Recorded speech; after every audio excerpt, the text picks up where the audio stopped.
தமிழ்நாட்டில் உள்ள 39 மக்களவை தேர்தலுக்கான தொகுதிகளுக்கான தேர்தலில் 950 வேட்பாளர்கள் களத்தில் இருக்கிறார்கள். மக்களவை தேர்தலில் 874 ஆண்களும் 76 பெண்களும் போட்டியிடுகிறார்கள். தென்சென்னை மக்களவை தொகுதியில் 36 ஆண்கள் 5 பெண்கள் என 41 பேர் போட்டியிடுகின்றனர். மத்திய சென்னை மக்களவை தொகுதியில் 31 வேட்பாளர்கள் போட்டியிடுகின்றனர். வடசென்னை தொகுதியில் 32 ஆண்கள் 3 பெண்கள் என 35 பேர் போட்டியிடுகின்றனர். கரூர் தொகுதியில் அதிகபட்சமாக ஆண்கள் 47 பேர், பெண்கள் 7 பேர் என மொத்தம் 54 பேர் களத்தில் உள்ளனர். இதுகுறித்த கூடுதல் விவரங்களுடன் செய்தியாளர் கண்ணன் இணைப்பில் இருக்கிறார். கண்ணன், இன்றைய தினம் இறுதி வேட்பாளர் பட்டியல் வெளியாகியிருக்கிறது. மொத்தம் எத்தனை பேர் இந்த மக்களவை தேர்தலில் களம் காண்கிறார்கள்? இதில் ஆண்கள் எத்தனை பேர், பெண்கள் எத்தனை பேர்? முழு விவரங்கள்.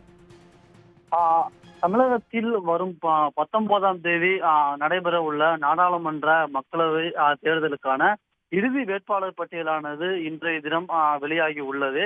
இதன்படி பார்த்தோம் என்றால் நாடாளுமன்ற தேர்தலில் போட்டியிட 1085 பேர் அவர்களின் வேட்புமனுக்களானது ஏற்றுக்கொள்ளப்பட்டிருந்தது.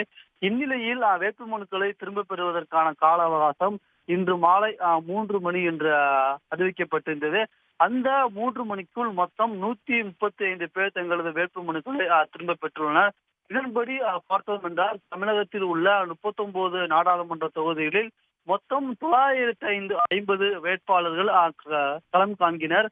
இதில் 874 பேர் ஆண் வேட்பாளர்களாகவும் 76 பேர் பெண் வேட்பாளர்களும் இருப்பதிலே அதிகபட்சமாக கரூர் தொகுதியில் 54 வேட்பாளர்கள் களம் காண்கினர். இதில் 47 பேர் பெண்கள், 47 பேர் ஆண்கள், 7 பேர் பெண்களாகவும் இருக்கிறதில் குறைந்தபட்சமாக நாகப்பட்டினம் தொகுதியில் 9 வேட்பாளர்கள் மட்டும்தான் களம் காண்கினர். இதை தவிர்த்து சென்னையை பொறுத்தவரை சென்னை வடக்கு தொகுதியில் மொத்தம் 35 பேரும், சென்னை தெற்கு தொகுதியில் மொத்தம் 45 பேரும், சென்னை மத்திய தொகுதியில் மொத்தம் 31 பேரும் களம் காண்கினர். இந்த 980 வேட்பாளர்களுக்கான சின்னம் ஒதுக்கீடும் பணியானது இன்றைய தினம் தேர்தல் நடத்தும் அதிகாரிகள் முன்னிலையில் நிறைவு பெற்றது. இதனைத் தொடர்ந்து அந்த சின்னத்துடன், அதாவது அந்த சின்னத்துடன் அடங்கிய அந்த பேலட் சீட் என்று அழைப்பார்கள், அதாவது இவிஎம் மிஷினில் ஒட்டுவதற்கான பேலட் சீட் அச்சடிக்கும் பணியானது இன்றும் ஓரிரு நாளில் தொடங்கும் என்று தமிழ்நாடு தலைமை தேர்தல் அதிகாரி சார்பில் தெரிவிக்கப்பட்டுள்ளது. விவரங்களுக்கு நன்றி கண்ணன்.